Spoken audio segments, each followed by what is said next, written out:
Eso, chicos, entonces vamos a comenzar con lo que vendría a ser proteínas 2, ¿ya?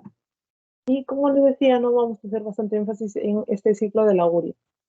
Entonces, comenzamos, ahí está, ya está.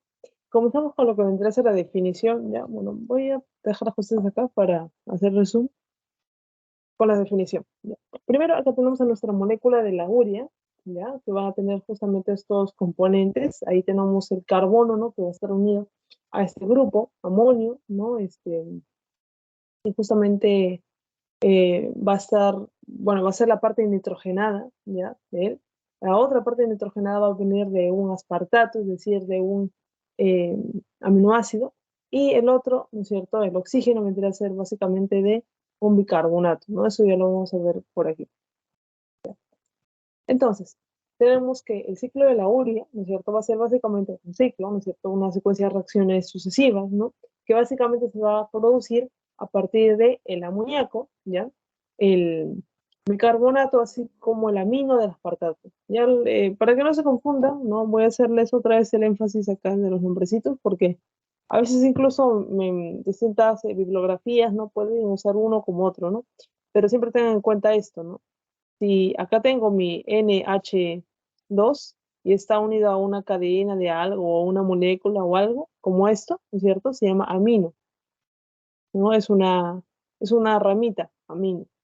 Mientras que cuando se encuentra como molécula, NH3 es amoníaco, ¿ya? Mientras que cuando se encuentra como ion, similar, solo que le agregaron, o más bien, se le agregaron un grupo, un hidrógeno, eso significa que está más positivo, es decir, que ahora tiene carga, ¿no? Ahí sería el grupo amonio, ¿ya? Y bueno, acá por eso es que hablan bien, ¿no? El grupo amino del aspartato, amino vino del amonio, ¿ya? O también del amoníaco, ¿no?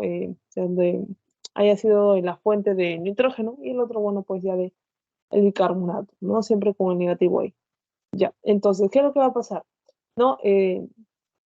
Tenemos que este ciclo, ¿por qué existe? ¿No? ¿Cuál es la función? Recuerden que en bioquímica, en fisiología, ¿no? Todo va a tener una función, algo coherente, ¿no? Para que exista tal molécula o tal ciclo, tales reacciones. En este caso, la función va a ser, y esto pregunta justamente para que ustedes puedan recordarlo, es la excreción renal del nitrógeno, ¿ya? Si se dieron cuenta en las anteriores diapositivas, ¿no? A ver, descartar, de lo que vendría a ser no sé, perdón, y ahorita vamos a compartir nuevo. Les quiero mostrar la parte de proteínas 1, donde justamente hacemos énfasis en el flujo del nitrógeno, ¿no? A ver, por acá, vamos a compartir de nuevo. Ya está. Ajá. Y acá tenemos todo el flujo de nitrógeno, ¿no? Vemos cómo es que va a estar entrando, ¿no? Por medio de la dieta, va a salir también por nuestro tracto gastrointestinal, nuestras células y nuestras proteínas, ¿no es cierto? También van a estar creando, generando y también degradándose en aminoácidos, ¿no? Entonces, tenemos que todos estos aminoácidos van a tener un flujo, ¿no? Ahí mencionábamos cómo era el del músculo, ¿no es cierto? Básicamente por ahí nos brinda el glutamato, luego también la alanina, ¿no? En el hígado también, ¿no es cierto? Miren cómo es que está pasando. Y siempre hay una molécula común que está por ahí, que vendrá a ser la urea, ¿ya? Por ahí también lo van a ver. El punto es que esta urea, ¿no? Va a ser el mecanismo en el cual nosotros vamos a poder eh, eliminar, por así decirlo, todos los nitrógenos, porque al final sí son necesarios en forma de aminoácido, pero cuando están solos, ya sea como amoníaco, como grupo amonio, ¿no? Y están en exceso en una célula, es dañino. Por lo tanto, nosotros tenemos que excretarlo, ¿no? Y eso lo vamos a hacer por vía renal, ¿no es cierto? Y bueno, tenemos que la ubicación de este ciclo de la urea se puede dar tanto en el riñón como en los hepatocitos en el hígado, ya tanto en la mitocondria como en el citosol, ¿no? Y ya explicando como tal el ciclo, vamos a hacer en esta parte, iniciamos por aquí, ¿no es cierto? Ya conocemos que esta es la urea, ¿no es cierto? Comenzamos antes de que tengamos a la urea, al final encontramos la urea, ya que es otra manera de escribirla, ¿ya? Acá está su otra forma, o su otra conformación. Acá tenemos que a nuestra mitocondria, ¿no es cierto? ¿Quién entra? Entra un grupo amonio, ¿no es cierto? Luego también entra un bicarbonato. Ellos pasan a través de la membrana mitocondrial, ¿no es cierto? Y luego están frente a este complejo, ¿ya? Esta enzima lo que va a hacer es generar un carbomuil fosfato, ¿ya? Esta, por lo tanto, vendría a ser la carbomuil sintetasa fosfato 1, ¿ya? O fosfato sintetasa 1. Ella va a pasar por esta otra enzima, ¿ya? Ornitina, acá está la ornitina. ¿Y qué es lo que va a pasar? Ella va a unir ambas moléculas y va a convertirlo en citrulina. Recuerden que la ornitina es una molécula que está fuera y entra a la mitocondria. Y ahí ya actúa esta enzima. Esta citrulina sale, ¿no es cierto? Va a ser afectada por esta arginino, sucinato, sintasa, ¿ya? Va a generarse esta molécula, va a pasar por esta liasa, va a generar un fumarato por aquí. Recuerden que el fumarato lo hemos escuchado en el ciclo de Krebs, ¿ya? Y luego también esto va a generar una arginina, ¿ya? Esta arginina va a pasar por la arginasa y junto al agua van a generar esta molécula de urea, mientras que se obtiene también a la vez una ornitina que nos sirve para volver a iniciar todo este ciclo, ¿ya? Entonces, las moléculas o las enzimas más importantes de todo esto vendría a ser justamente, a ver, voy a ponerle un láser, no, ahí está, vendría a ser esta, ¿ya? Esta y esta. La arginasa, obviamente, porque va a ser la que va a dar eh, origen, ¿no es cierto?, a la urea, ¿ya? Es la última enzima también de todo este ciclo de la urea. Luego también tenemos a nuestra carbomil fosfato sintasa 1, porque nos va a ayudar a que ya puedan unirse una vez estos dos grupos que venían de afuera, ¿no? El grupo amonio y el grupo bicarbonato, ¿no es cierto? Formando esta carbomil fosfato. Y luego también esta, ¿no es cierto? La OTC o ornitina transcarbamilasa, ¿no es cierto? Que va a unir tanto la ornitina como la carbamil fosfato, ¿no? Eso sería lo más importante que recuerden en todo este ciclo, es recordarlo, como que practicarlo un poco, ¿ya? Pero que recuerden justamente lo más importante. Tenemos que los dos grupos, bueno, pues el lugar donde se va a dar esto, ¿no es cierto?, vendría a ser, como está bien mencionado, el hígado, ¿no es cierto?, y el riñón. Va a pasar por todos estos pasitos que por ahí aquí ya están descritos, ¿no? Pero básicamente es seguir la imagen, ¿no? Y lo interesante de esto es hacia dónde van justamente esos aminoácidos, ¿no? En este caso, cuando el aminoácido se va a degradar, ¿no? ¿Qué es lo que puede suceder? Lo que sucede es que en nuestro aminoácido, si recordamos también la estructura, ya habíamos visto en la clase anterior, ahí está, ¿no es cierto? Acá tenemos nuestro grupo amino y tenemos un esqueleto de carbonos, porque no solo está formado esto por carbono, sino también la cadena lateral, ¿no es cierto? Básicamente, cada extremo es un carbono, ¿ya? Entonces, ¿qué es lo que se hace en el ciclo de la urea, ¿no es cierto? El nitrógeno de los aminos se va a convertir o va a formar la urea, mientras que el esqueleto de los carbonos va a ser usado como glucosa en el ayuno, ¿ya? O también puede ser usado en ácidos grasos como para la formación de ácidos grasos, ¿no es cierto? Cuando estamos en una época postprandial, ¿no? Eso sería lo más importante, y esto también lo voy a poner creo que se puede poner de rojo, en este caso, las enzimas que estamos utilizando, ¿no es cierto? Si se dan cuenta, van a trabajar con restos de las proteínas, de los aminoácidos, ¿no es cierto? Entonces, ¿qué significa? Que si yo tengo una dieta alta en proteínas, entonces voy a requerir más enzimas, ¿no es cierto?, que puedan estar actuando también para que puedan eh, desintegrar, ¿no es cierto?, estos aminoácidos y puedan hacer el ciclo de la urea correspondiente. Por lo tanto, estas enzimas van a ser inducidas por una dieta alta en proteína. Porque si fuera una dieta baja en proteína, ¿no es cierto?, hay poca proteína, pocos aminoácidos y no se requiere tantas enzimas, ¿no es cierto?, para hacer todo ese ciclo. Pero si es que consumimos bastantes proteínas, entonces sí, entonces estas enzimas van a tener que ser inducidas para ser activadas y, bueno, pues formar este ciclo de la urea, ¿no? Ya. Eso sería lo importante, ¿no? Acá también tenemos un dato extra acerca de nuestros tejidos. En este caso, cada tejido va a eliminar, ¿no es cierto?, su amoníaco, su amonio, ¿no? Porque, bueno, pues tiene justamente su su grupo nitrogenado que en exceso es dañino para las células. Ahí tenemos como ejemplos, ¿no? A la alanina, la glutamina, ¿no? Y esto a dónde se dirige al hígado, ¿no? Pero justamente que también puede ser el ciclo de la urea, pero a nivel del intestino, ¿no es cierto? También hay bacterias que pueden degradar estas proteínas, ¿no es cierto? Y formar amoníaco. Y luego de esta manera esto, ¿no?, tiene que viajar también, llegar al hígado, al riñón. Ya, eso también es muy importante, ¿no? En este caso,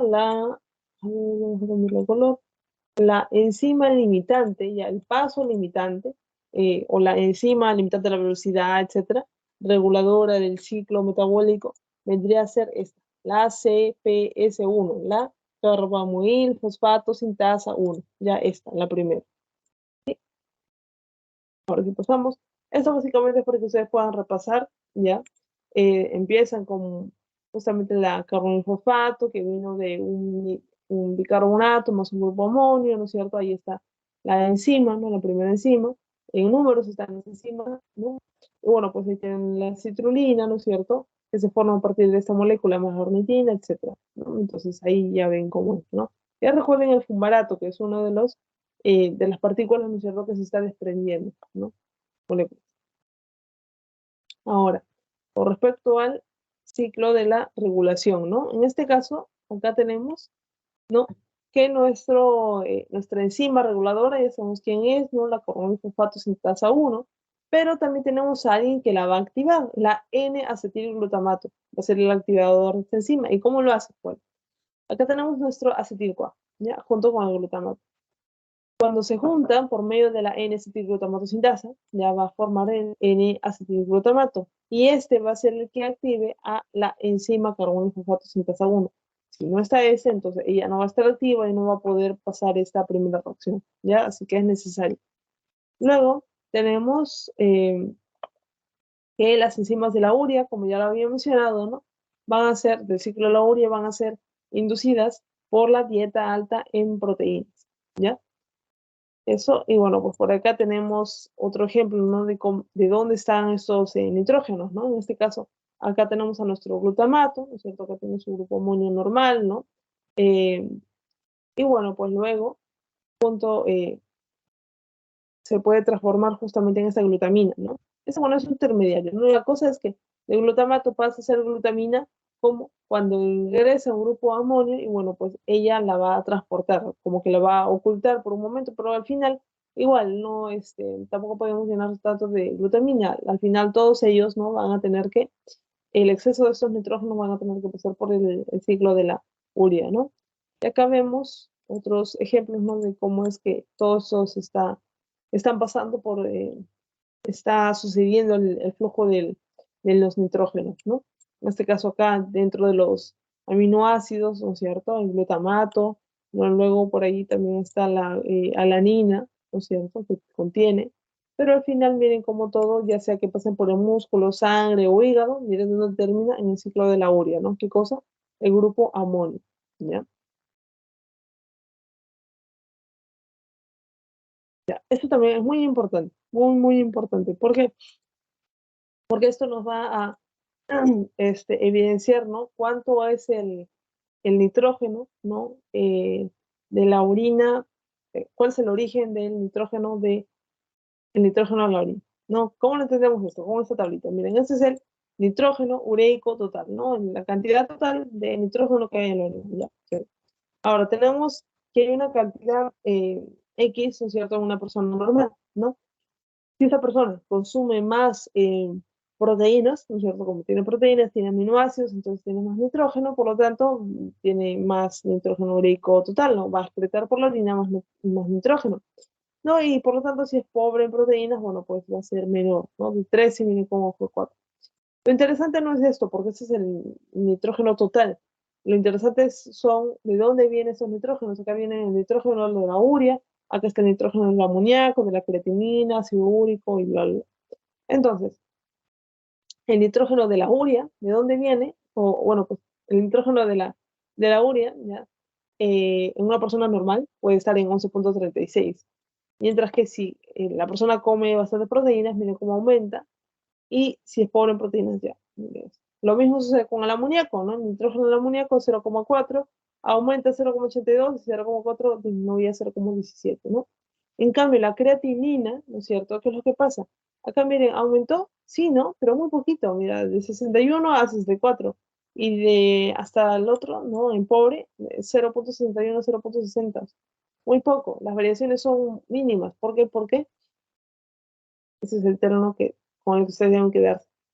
El nitrógeno proveniente de la creatinina ya no va a depender de la ingesta proteica, mientras que la urea y el amoníaco sí dependen de la ingesta proteica y por lo tanto también sus enzimas, ¿ya? Entonces, eso para hacer énfasis a eso, ¿ya? Justamente, ¿no? El nitrógeno ureico va a depender de la ingesta proteica, ¿ya? Mientras que la creatinina va a ser independiente de esta ingesta proteica, porque entonces si no depende de eso, ¿de qué depende, no? Cómo es que existe ella, ¿no? ¿Cómo existe este nitrógeno proveniente de la creatinina? Va a depender de la masa muscular activa, es decir, la actividad que realiza nuestro músculo, ¿ya? En personas que hacen mucho más ejercicio físico, ¿no es cierto?, durante el día, durante la semana, ellos van a tener una excreción más alta de creatinina. ¿Por qué? Porque están usando justamente su músculo, a diferencia de una persona sedentaria, ¿no es cierto? Entonces, eso es para que lo tengan bastante en cuenta, ¿ya? La creatinina, por tercera vez, ¿se acuerdan? La creatinina no depende de la ingesta proteica, sino de la actividad muscular. Mientras que la urea, ¿no es cierto? El nitrógeno de la urea, ¿no? Eso sí depende de nuestra ingesta proteica. Ya. Bueno, esto básicamente es la parte de la aplicación médica, ¿no? En este caso, ya les mencionaba que para qué nosotros queremos eliminar la urea, digo, el amoníaco por el ciclo de la urea, porque es dañino en altas concentraciones, ¿no? Y una de las causas, ¿no es cierto?, de que falle nuestro ciclo de la urea puede ser justamente un defecto de la ornitina transcarbonilasa. Esto me suena, ¿no? Esta es la OTC, ¿no? Ella vendrá a ser una de las enzimas de la de, la, eh, de nuestro ciclo de la urea. Aquí está, la OTC. ¿No es cierto? ¿Qué pasa si ella falla? Llega el amoníaco, llega el bicarbonato, se convierte todo ello, pero si no está ella, ¿no es cierto?, no va a poder seguir el flujo de este ciclo, ¿no? Por lo tanto, todo esto se va a acumular, por lo tanto, nunca vamos a llegar a formar urea. Esto va a ser en cero y lo que va a estar aumentadísimo vendrá a ser todos los grupos nitrogenados, ¿no?, que no vamos a poder eliminar, ¿no es cierto? Entonces, eso básicamente, el que falle una enzima nada más ya te genera un fallo de todo el ciclo, ¿no? Eso, por lo tanto, nos lleva a una elevación de los niveles de amoníaco, ¿no? Entonces, recuerden que entendiendo principalmente esos ciclos, estas vías metabólicas, ¿no? Entendiendo qué es lo que pasa cuando una enzima falla, ¿no? Cuando hay más de un sustrato, ¿no? Etcétera. Eso nos ayuda luego a no solo responder preguntas de examen, ¿no es cierto?, sino luego también poder inferir cosas, ¿ya? Entonces, acá tenemos que la hiperaronemia, ¿no?, o amonemia, ya altas cantidades de amonio en sangre, va a trastocar, ¿no es cierto?, el intercambio iónico, lo va a afectar, y esto va a afectar a todos los órganos, pero principalmente al cerebro. Por lo tanto, cuando existen elevados niveles de amoníaco en plasma, en sangre, ¿no es cierto?, ¿qué es lo que va a pasar? Van a haber afectación de los procesos metabólicos de nuestro cerebro. Y esto se va a manifestar como en la clínica, ¿no es cierto?, a nivel de síntomas y signos. Vamos a notar que el paciente va a tener hipotermia, letargia y apnea, ¿no? No significa que el que tiene los tres ya básicamente, ya tiene un defecto de la ornitina transcarbonilasa, ¿no? Pero sí son signos, ¿no es cierto?, de que puede existir una alta cantidad de glucosa amonio en la sangre, ¿no es cierto? Eso. Ahora pasamos a otro temita, lo que vendrá a ser el catabolismo de los aminoácidos, ¿sí? En este caso, acá hay que reconocer cosas familiares que ya sabemos. El piruvato ya lo conocemos, ¿no es cierto? Oxalacetato, citrato, ¿qué es esto? ¿No es cierto? ¿Qué es? Ciclo de Krebs, ¿no es cierto? El acetilcoala también ya lo conocemos. Entonces, ahorita vamos a hablar, así como la anterior vez hablamos de cómo es que los aminoácidos se generan, ¿no es cierto? Eh, a nivel de los aminoácidos esenciales y no esenciales, recuerden, ¿no es cierto? También para hacer un poco de memoria acá, los aminoácidos esenciales se referían a aquellos aminoácidos que son importantes para nuestro organismo, sin embargo, no podemos nosotros formarlos, ¿no es cierto?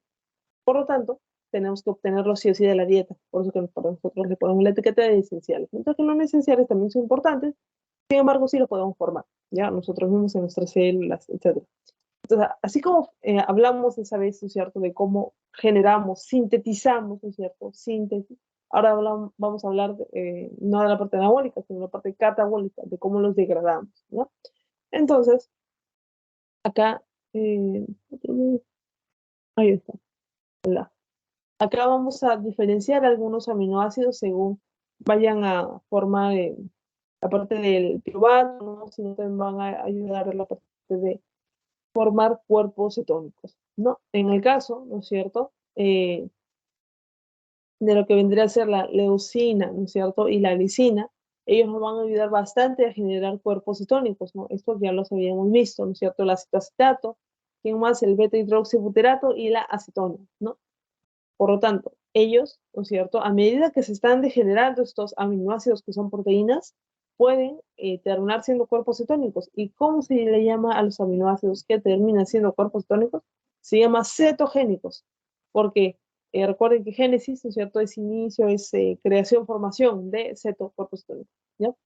Y bueno, pues acá está eso, ¿no? Mientras que los glucocetogénicos vendrían a ser aminoácidos que a medida que se están degradando, tienen la propiedad, la capacidad de generar glucosa, es decir, de ayudar en la parte de la gluconeogénesis, porque básicamente si una proteína o aminoácido está generando glucosa, eso es gluconeogénesis, ¿no? Pero también a la vez está generando, ¿no es cierto?, cuerpos cetónicos, ¿ya? Por lo tanto, se llaman glucocetogénicos. Entonces acá vamos a diferenciarlos, ¿no es cierto?, en estos grupitos que, bueno, básicamente los vamos a ver ahorita, ¿no? De cada grupito. Ahí está. ¿No? Bueno, esto cuerpos por acá. Ya. Bueno, vamos a explicar primero esto, ¿ya? Esto es sencillo, tiene que ver con el metabolismo de los grupos de un carbono. ¿Qué es esto? Básicamente grupos de un carbono, es decir, moléculas como la biotina, la SAM, o el del tetrahidrofolato, no es que tengan un carbono, sino que van a transportar, ¿no es cierto?, grupos de un carbono, ¿ya? Entonces, justamente, como dice acá, ¿no es cierto?, vamos a hablar de la transferencia de un grupo de un carbono, ¿no es cierto?, que se va a realizar por estos transportadores. Ellos van a transportar estos grupos, ¿no? La biotina ya la habíamos visto anteriormente con la ACC. ¿Quién era la ACC? La enzima acetilcoa-carboxilasa, ¿no es cierto? Y ella nos va a ayudar a transportar el CO2, ¿no es cierto? Que es un anhídrido carbónico, un monóxido de carbono, dióxido de carbono. Ahora, la SAM, ¿no es cierto?, que también habíamos visto un poco, vamos a darnos cuenta que ella va a transportar grupos metilo, mientras que el tetrahidrofolato o el THF va a transportar el metilo o el metilo o el metenilo o el formilo, no todos a la vez, porque recuerden que solo transporta un grupo de carbono, ¿no? Y bueno, pues eso. Ahora, estas justamente se van a usar como coenzimas para que se van a usar ligadas a la enzima transportadora, ¿ya? Y ahora vamos a ver cada uno de estos transportadores. Acá está la S-adenosin-metionina, que básicamente tenemos que recordar que para que se sintetice esta SAM, ¿no es cierto?, requerimos tanto metionina como ATP. ¿Dónde está la metionina? Aquí. Todo es la metionina y el ATP. Entonces, acá cuando lo sumamos, cuando lo juntamos, acá ya tenemos a nuestra molécula SAM. Miren por acá, ella es la SAM, ¿no es cierto? Porque ella tiene su adenosina, ¿no? Ese adenosina. Entonces, ¿qué es lo importante que va a suceder por aquí? Que ella es una transportadora, ¿no es cierto?, de grupos de un carbono. Entonces, ¿qué es lo que está transportando aquí? ¿No es cierto? Un grupo metilo. Miren cómo está acá un grupo metilo. Y se va a encontrar con un aceptor que se va a llamar norepinefrina. Esta norepinefrina, cuando recibe el regalo del grupo metilo, ¿no es cierto?, se va a llamar epinefrina, ¿no es cierto? Y bueno, pues ya lo aceptó, ¿no es cierto?, ese grupo. Entonces, este SAM ya no se va a llamar SAM, se va a llamar SA, ¿no es cierto? Porque ya no tiene su grupo metilo, de H de homocisteína, ¿no? Y luego ya acá, cuando incluso pierde la adenosina, homocisteína, este vendría a llamarse homocisteína. ¿Por qué? Porque ya perdió la adenosina, ¿no es cierto? ¿Y qué es lo que va a tener que hacer esta homocisteína para regresar? Bueno, tener que recibir el tetrahidrofolato, el CH3, ya el metilo, que le está entregando el tetrahidrofolato, ¿no es cierto? Y de ahí ya tenemos a nuestra metionina, ¿no es cierto? Entonces así se va repitiendo este ciclo y básicamente es para que cuando esté en forma de SAM, la SAM puede entregarle en un grupo metilo, un grupo de un carbono, a una molécula, como es la norepinefrina. Esa vendría a ser el tetrahidrofolato, ¿ya? Básicamente acá les escribí algunos datitos extra, pero hay que notar esto, ¿no es cierto? Bueno, pues va a tener relación con la vitamina B9, ¿no es cierto? La forma activa va a ser en ácido tetrahidrofólico, ¿no es cierto? Las fuentes pueden ser verduras, ¿no es cierto? Pueden ser los alimentos, ¿no? Puede ser la propia harina, pan, ¿no es cierto? Ello se puede absorber o reabsorber, digo, a nivel del yeyuno, ¿no es cierto? Tiene algunos transportadores que se van a unir al folato y se puede almacenar de manera muy reducida, ¿no es cierto?, en el hígado, ¿no es cierto?, lo que le puede servir más o menos de 3 a 4 meses. Entonces, cuando nosotros ingerimos, ¿no es cierto?, por estos alimentos, hoja verde, cereales, etcétera, vitamina B9, ¿no es cierto?, que lo que va a pasar, va a pasar por una serie de reacciones, glutamato, glutamato, ¿no es cierto?, por ahí al dihidrofolato y finalmente al tetrahidrofolato, ¿no es cierto? Es lo que nos interesa porque es la parte activa, ¿no es cierto? Entonces, no lo vamos a poder sintetizar nosotros, tenemos que obtenerlo de la dieta, ¿no es cierto? Lo vamos a reabsorber en el intestino, ¿no es cierto?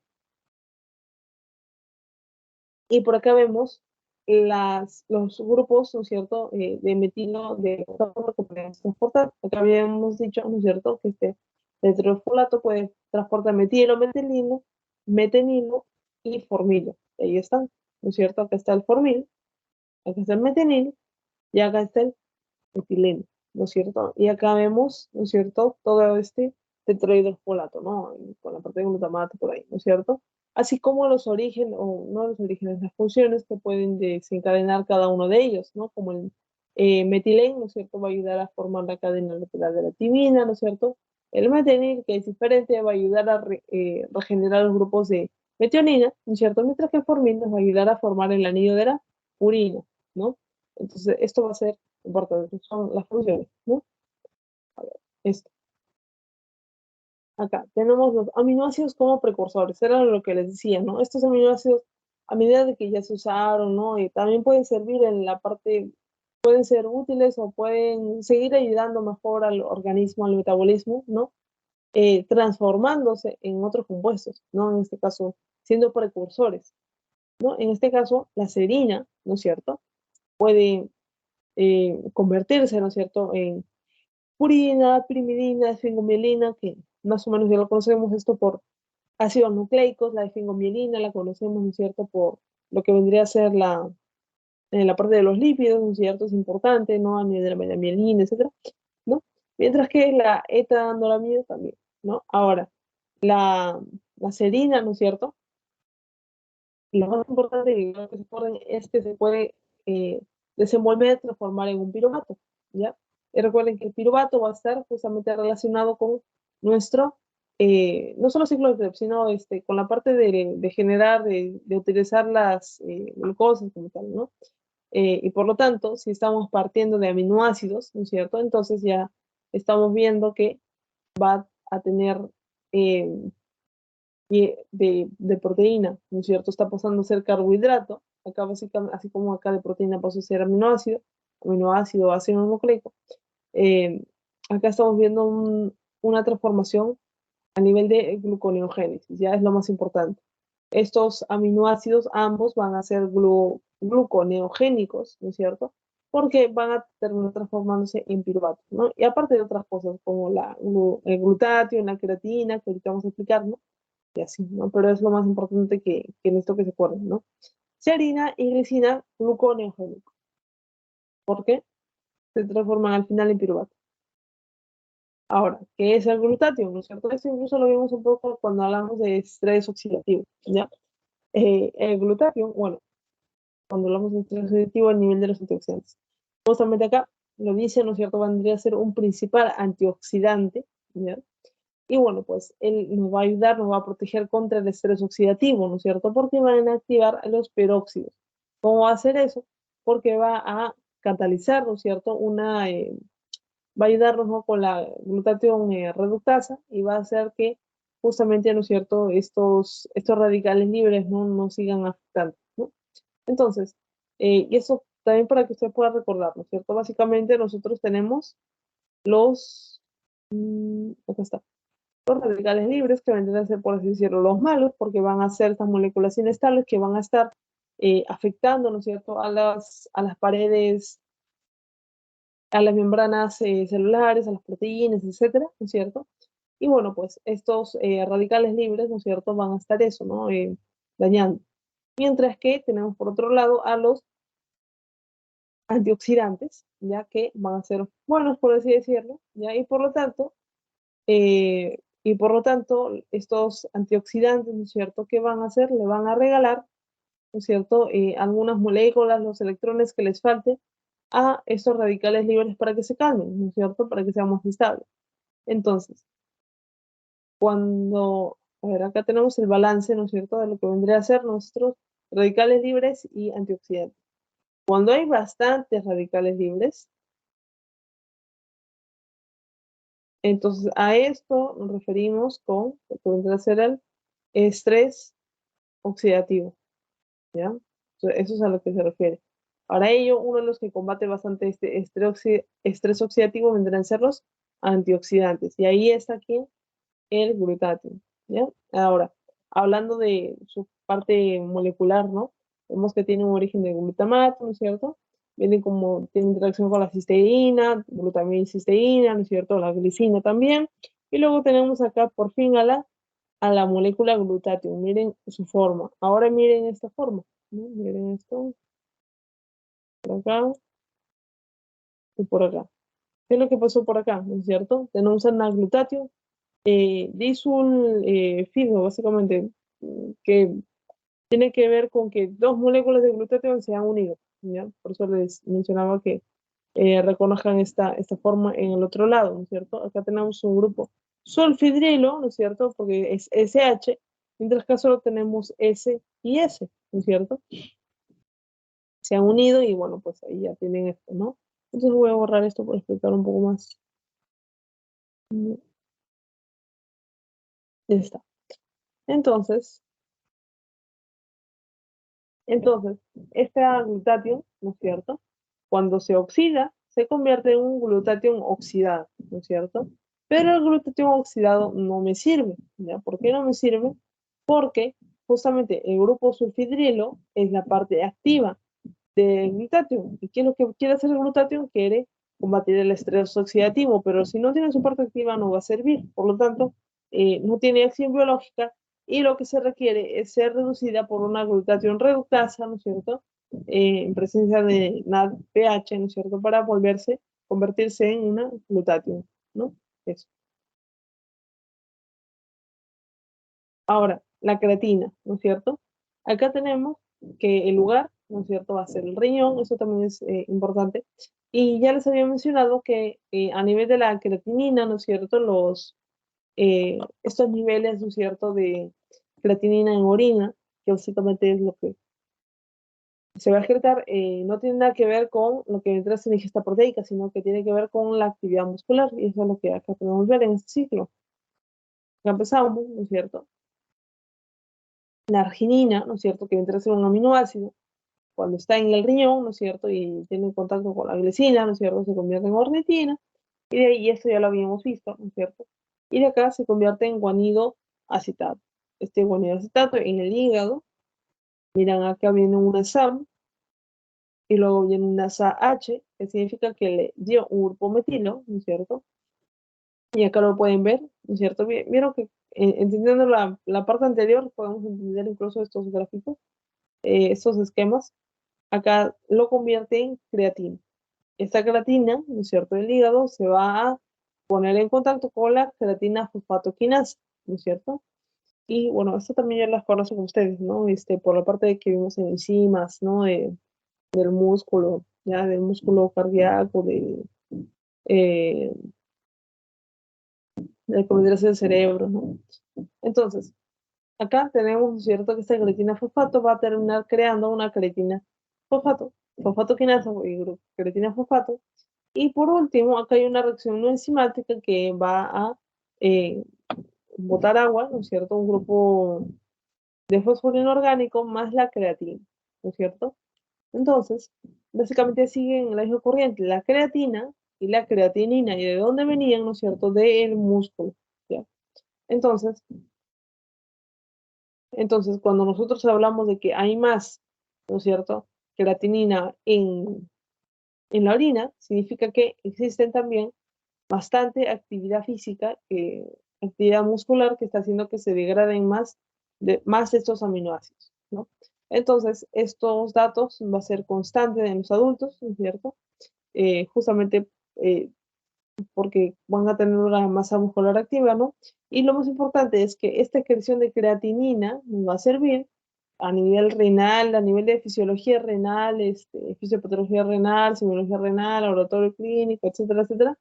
Van a hablar justamente de la creatinina y sobre todo en el laboratorio de la creatinina. ¿Por qué? Porque como no va a afectarse por la ingesta proteica, no va a pasar nada si es que yo hoy día como bastante carne rica en proteína, ¿no? Las lentejas, no sé qué, más otro día que no consumo nada de ello, ¿no es cierto? Entonces, no es algo tan variable, entonces nos va a ayudar bastante a nivel de medicina porque va a ser un buen indicador de la función renal, ¿ya? Y eso es lo que tiene que acordarse bastante. La creatinina como un buen indicador renal. ¿Por qué? Porque la excreción de esta a través de la orina no va a depender de la ingesta proteica en la dieta, ¿no? Y bueno, pues esto, ¿no es cierto? Nos sirve justamente también de base para notar, ¿no es cierto?, la pérdida de urinaria de las otras sustancias, ¿no? Para ver cómo se está filtrando, ¿no? Entonces, eso, porque básicamente la función renal, una de ellas es justamente filtrar, ¿no? Los desechos, ¿no? Entonces, si vemos a través de la creatinina que está filtrando como 10 y lo que debería filtrar es como 20, ¿no? Entonces, vamos a darnos cuenta que los otros datos, ¿no es cierto?, también van a estar afectados, ¿no? Las otras moléculas. ¿Ya? Y por lo tanto que hay un daño principal en el riñón, ¿no? Ahora, continuamos con esto de los aminoácidos como precursores. Acá tenemos la alanina, que viene a generar piruvato. Entonces ya tenemos a un aminoácido glucogénico. En este caso, ¿no es cierto? La histidina, ¿no es cierto?, va a convertirse en alfa-cetoglutarato y la cisteína en piruvato, ¿no? Acá también sería glucogénico, ¿no es cierto? Porque el piruvato, ¿no es cierto?, ya lo mismo, pero el alfa-cetoglutarato tiene que ver con lo que vendría a ser el ciclo de Krebs, ¿no es cierto? Y de ahí ya puede como que dar un poco marcha atrás y conseguir glucosas, generar glucosa, ¿no? Entonces, gluconeogénico. Por medio del aspartato, ¿no es cierto? Acá podemos ver cómo es que genera, ¿no es cierto?, en oxalacetato, ¿no? El glutamato en alfa-cetoglutarato, la lisina, ¿no es cierto?, en acetil-CoA, leucina en acetil-CoA y acetoacetato. Ya, si te están diciendo que la leucina está generando acetoacetato, ¿qué es el acetoacetato? Básicamente es un cuerpo cetónico, por lo tanto es un cetogénico, ¿no es cierto? Y lo demás vendría a ser eso, ¿no? Los gluconeogénicos. Acá también, ¿no es cierto? Tenemos al piruvato, al acetil-CoA, ¿no es cierto? La metionina formando el succinil-CoA, que tiene que ver con este Krebs, la isoleucina en acetil-CoA y propionil-CoA, y la valina en propionil-CoA, ¿no? Con respecto a la arginina, ¿no es cierto? En las poliamidas, la arginina va a estar generando nuestro alfa-cetoglutarato, ¿no es cierto? También un grupo neogénico. Pero también por otro lado está generando espermina, ¿no es cierto? Y también la creatinina, básicamente lo que ya hemos visto en la imagen anterior, ¿no? Todo nacía a partir de la arginina, ¿no? Entonces ahí también vemos ello, ¿no? Y con respecto a la ornitina, por acá vemos la secuencia de los pasos, ¿no? Ornitina, putricina, espermidina, ¿no? Y espermina, ¿no? Estos, ¿por qué nos van a ayudar? Justamente porque estas poliaminas, ¿no es cierto? Como van a tener, mira, acá bastantes grupos aminos, ¿no es cierto? Como van a tener justamente carga positiva, ¿no es cierto? Porque miren todos estos símbolos. Uh-huh. Esas cargas positivas van a poder estabilizar al ácido nucleico, ¿no? Ahora esto. lo que vendría a ser la síntesis de las catecolaminas y la melanina. Eso también es importante por un apartado clínico que viene por acá, ¿cierto? Que seguro de repente ya lo conocen, la fenilcetonuria, ¿ya? Básicamente tenemos que entender esto, ¿no es cierto? No todo es correcta, pero sí las cosas más importantes. La fenilalanina es nuestro aminoácido. Va a pasar por la fenilalanina hidroxilasa y se convierte en tirosina. Esta tirosina se convierte en dopamina, luego noradrenalina y luego en epinefrina, ¿no es cierto? Ahora, ¿no es cierto? A nivel de la tiroides, ¿no es cierto? Esta tirosina, ¿no es cierto? Puede formar justamente la triodotirosina, ¿no es cierto? Y formar la T3, pero también de ahí la T4, ¿no es cierto? Que obviamente nos van a ayudar porque tienen que ver con las hormonas tiroideas, ¿no es cierto? Ahora, ya. Ahora, con respecto a lo que vendría a ser otros caminos que puede tomar la tirosina, que viene de la fenilalanina, ¿no? Es que la tirosina se puede convertir en acetil-CoA y fumarato, ¿no es cierto? Es decir, el Krebs, lo que vendría a ser gluconeogénico, ¿no? Pero también vemos por acá la parte de las melaninas, ¿no es cierto? Hay que recordar la diferencia entre la melanina y la melatonina, ¿no? La melanina tiene que ver con el pigmento, ¿no es cierto?, de nuestra piel, ¿no? Dentro de los melanocitos, ¿no? Que vendrían a ser células justamente de la piel. A diferencia de la melatonina, que vendría a ser la hormona, ¿no es cierto?, que nos ayuda, ¿no es cierto?, a conciliar el sueño, ¿no? Entonces, por ahí tenemos esto, ¿no? Que la fenilalanina va a estar interactuando con moléculas importantes de la pigmentación de las melaninas, feomelaninas o eumelaninas. Acá está. Acá tenemos algunas preguntas. Dice, enzima limitante de la velocidad del ciclo de la urea. ¿Recuerdan cuál sería?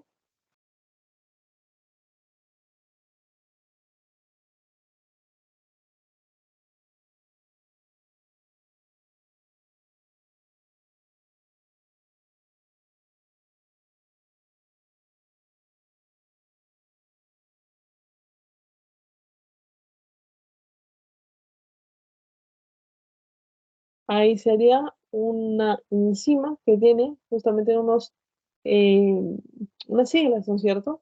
La carbonil sulfato sintasa 1, ¿no es cierto? Ahí está.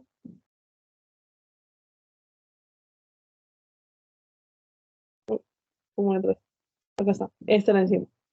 Ujú, ujú. Limitantes de la velocidad de este ciclo de la urea. Otra cosa que ustedes deberían conocer vendría a ser la parte activa del glutatión, ¿no es cierto? Entonces el grupo sulfidrilo, ¿no es cierto? Que se encuentra por aquí, ¿no es cierto? El grupo sulfidrilo.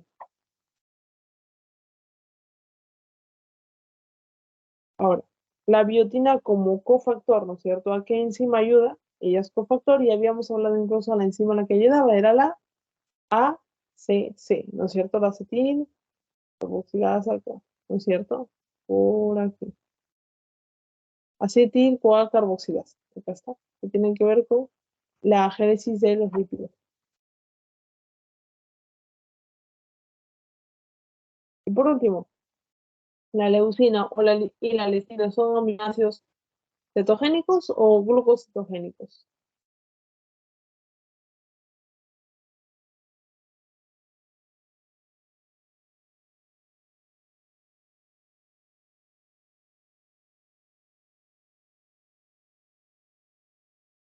Acá sería cetogénicos. ¿Por qué? Porque se convertían en un acetoacetato, ¿no es cierto? Que lo pueden ver también.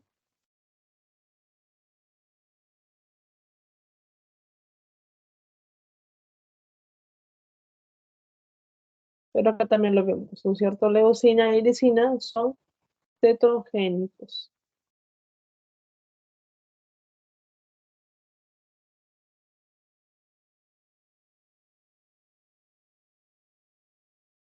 Sí.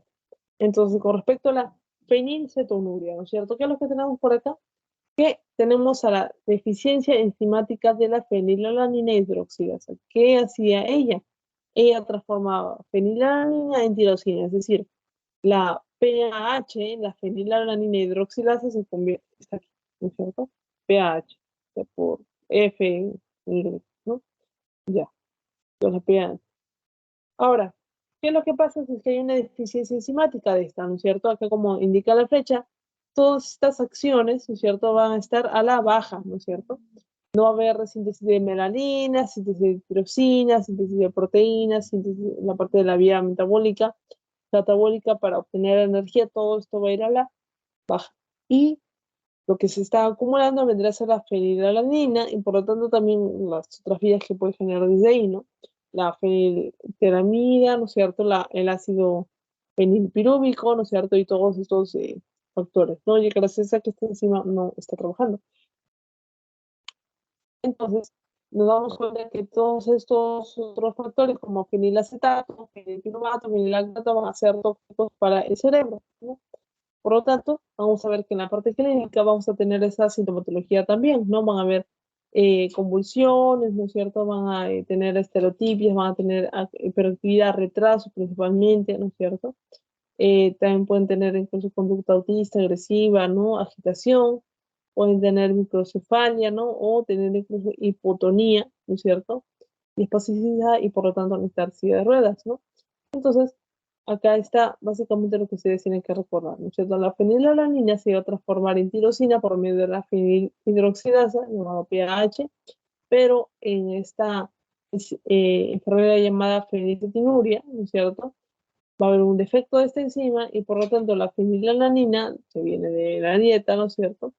Va, va a propiciar todos estos síntomas, ¿no es cierto? Ahora, con respecto al albinismo, tiene que ver también con la fenilalanina, ¿no es cierto? Pero en este caso a otro nivel, ¿no?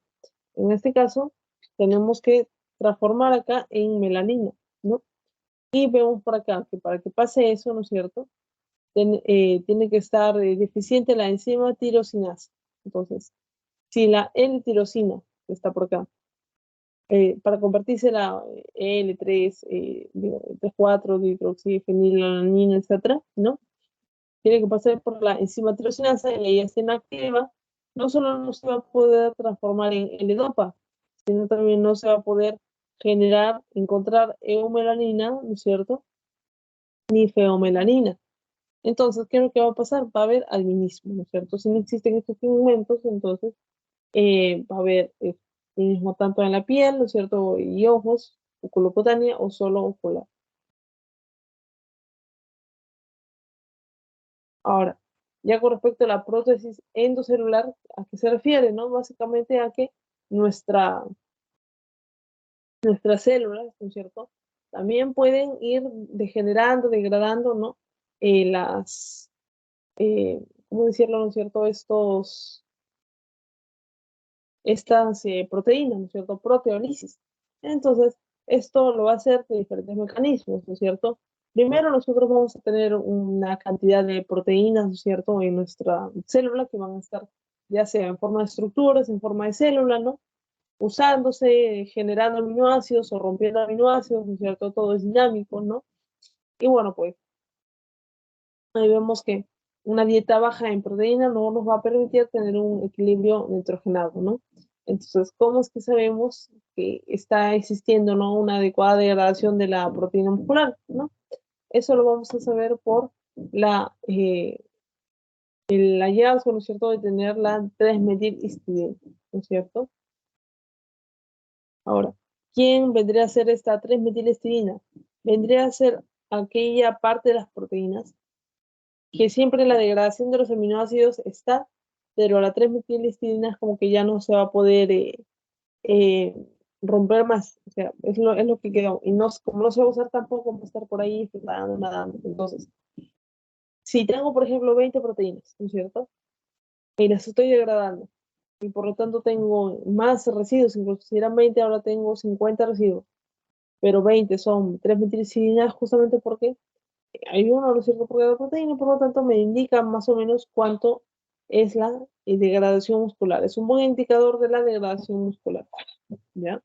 Ahora, como les decía, el equilibrio, ¿no es cierto?, es dinámico, porque se está sintetizando y se está degradando a la vez las proteínas. Por lo tanto, ahí tenemos proteínas, ¿no es cierto?, en recambio, y esto es importante, ¿no es cierto?, para poder eliminar proteínas alteradas, ¿no?, que han salido mal formadas, es decir, su estructura terciaria está inadecuada, ¿no?, y por lo tanto va a tener mala función.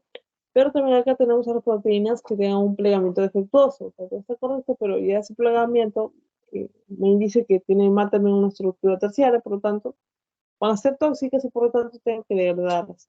Y por otro lado tenemos estas células, ¿no es cierto?, que van a tener un control de calidad por medio de esta proteína llamada calexina, ¿no? Entonces, esta calexina se va a dar cuenta que cuando sale del retículo endoplasmático una nueva proteína creada, ¿no es cierto?, sintetizada, ¿qué es lo que va a hacer la calexina? La va a revisar y va a decir, ah, no, está bien esta cantidad de aminoácidos, pero está mal que acá hayas hecho alfa hélice y acá no beta plegada, etc. O sea, lo va a revisar su estructura terciaria. Y si nota que algo está mal, la va a ordenar a que vaya a proteólisis, a que la rompa, básicamente, y que luego las chaperonas, que son las encargadas de generar una estructura terciaria, la puedan, que las chaperonas tengan que hacerlo de nuevo, ¿no? O sea, que es como un rompecabezas, ¿no? Un rompecabezas mal hecho, la calcina lo destruye y las personas tienen que volver a hacer esos rompecabezas. Eso sería las chaperonas, ¿no? Y acá está nuestra degradación, ¿no? En este caso, acá tenemos la degradación de cada uno de estos, ¿no es cierto? Su vida media, y esta vida media, recuerden que tiene que ver sobre todo con lo que vendría a ser las enzimas limitantes a la velocidad de ciertos ciclos vía metabólica. Recuerden que ellas van a ser principalmente enzimas alostéricas y por lo tanto no van a poder vivir tanto tiempo. Acá tenemos la forma de degradación de esas proteínas, es un cierto complejo. Tenemos proteasas, es decir, enzimas que van a eliminar justamente las proteínas, ¿no es cierto? Se puede encontrar en los lisosomas o en el citosoma. En los lisosomas se van a llamar catepsina, ¿ya? Mientras que en el citosol se van a llamar caspas, caspainas, ¿no? O también está la UPS, que vendría a ser la sistema de ubiquitina proteasa o el proteasosoma, ¿no? Y acá podemos ver esto. En nuestro lisosoma vamos a encontrar ello, ¿no?, las catepsinas, pero dentro, ¿no es cierto?, del proteasosoma, ¿no? Va a ser esto, ¿no es cierto?, el sistema de ubiquitina proteasa. Acá, ¿no es cierto? Encontramos, ¿no es cierto?, esto, ¿no?, lo que les estaba mencionando. Las enzimas alostéricas básicamente van a tener un rápido recambio, es decir, una vida media muy corta, porque tienen que catalizarse, ¿no es cierto? Tienen que dar una orden, ¿no es cierto?, a la alza o a la baja de la vía metabólica, pero no por tanto tiempo. Luego tenemos esta, luego tenemos la vía lisosomal, ¿no es cierto? Básicamente esto se va a encargar de también contribuir a la degradación de estas proteasas. Ahí tenemos a las proteasas lisosomales. Dentro de las lisosomales se usan las catepsinas, puede ser la D, la B, la H, la L, ¿no es cierto? Y nos va a ayudar bastante porque puede incluso degradar un 50% de lo que se necesita degradar a nivel de proteínas, ¿no? Eso también es importante. Las señales C de Gron y N de Gron, ¿ya? ¿A qué se refiere un degrón? ¿Ya? Va a ser una parte de una proteína que va a ser necesaria para que los otros sistemas de degradación de proteínas puedan reconocerla. Entonces dicen, ah, ya está pasando por acá. ¿Tú eres quién? ¿Cómo te llamas? Mira su degrón, se degrón, un degrón. Ah, ya es una proteína, por lo tanto, yo soy un UPS, un degradador de proteínas, te voy a degradar, ¿no? Pero previa identificación, para eso están los C-degrón y N-degrón, ¿no? Estos tienen que ver con los aminoácidos lisina, arginina, ¿no es cierto? Y bueno, pues deben estar expuestos estos negrones, ¿no es cierto?, en las proteínas, ¿no es cierto? Expuestos para que puedan ser identificados por estos sistemas de degradación proteica. Acá tenemos al proteasosoma, ¿no es cierto?, que básicamente nos va a ayudar con eh, el hacer lisis, ¿no es cierto?, de estas proteínas. Mira, acá está la proteína, se une, ¿quién? La ubiquitina, ¿no es cierto? Esta ubiquitina la rompe, ven que la rompe solita, no, porque es un sistema ubiquitina proteasa, eso se llama proteasoma. esta ubiquitina se une a la proteína, se va uniendo más y más y más, y luego con ello, ¿qué va a pasar? Va a pasar por este protosoma, que parece un tachón, básicamente, ¿no? Son proteínas dispuestas de esa manera, y es como una trituradora, porque mira cómo entra en la proteína y mira cómo sale, ¿no es cierto? Básicamente acá ya la proteína está degradada y las ubiquitinas se van a reciclar, ¿no es cierto? Entonces para eso nos sirve esta protosoma. Protosoma nos sirve para degradar a las proteínas previa señalización con una ubiquitina, ¿no es cierto? Que va a ser una proteína de bajo peso molecular, ¿no es cierto? Que uniéndose con ATP, ¿no es cierto? Va a cumplir la función de señalizarlas, ¿no es cierto? Para que puedan ser degradadas luego por este proteasoma, ¿ya? Eso sería lo más importante. Y bueno, pues adentro de este proteasoma existen tres, es cilíndrico, ¿no es cierto? Y tienes tres sitios activos. Esas son algunas preguntitas, a ver qué dicen por acá. Si una persona tiene una dieta pobre en proteínas, ¿cuál sería la respuesta? Disminuye la eliminación de ácido úrico, disminuye la eliminación de creatina, disminuye la síntesis de urea, aumenta la formación de excreción de amoníaco o aumenta la formación de urea.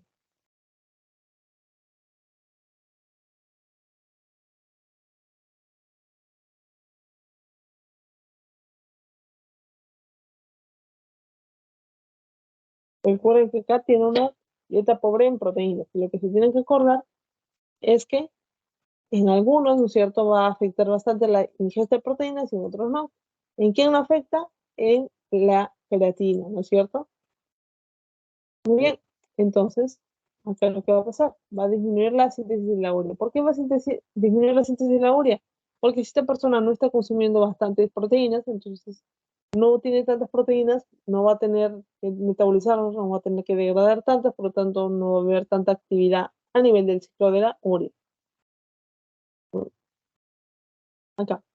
Con respecto al metabolismo del grupo de un átomo de carbono, ¿cuál sería?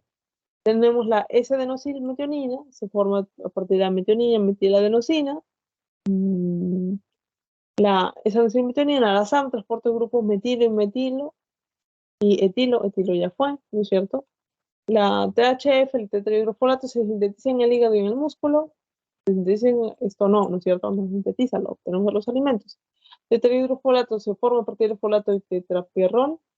Tetrahidrofolato transporta metilo, metilino, metileno y formilo. Sí, es cierto, esa es la respuesta correcta. Y acá dice, ¿cuál es el compuesto cuya excreción es una medida de la velocidad de recambio de las proteínas?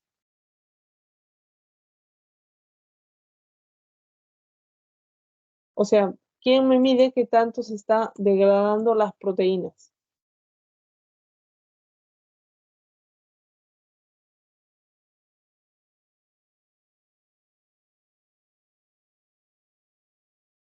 La creatinina nos sirve para evaluar la función renal, ¿no es cierto? El ácido úrico no, urea no, pero en este caso es la 3-metilhistidina, que nos habla de cómo es que va, ¿no es cierto?, los procesos de degradación de proteína a nivel celular, ¿no? La proteólisis, el intercambio, por acá está.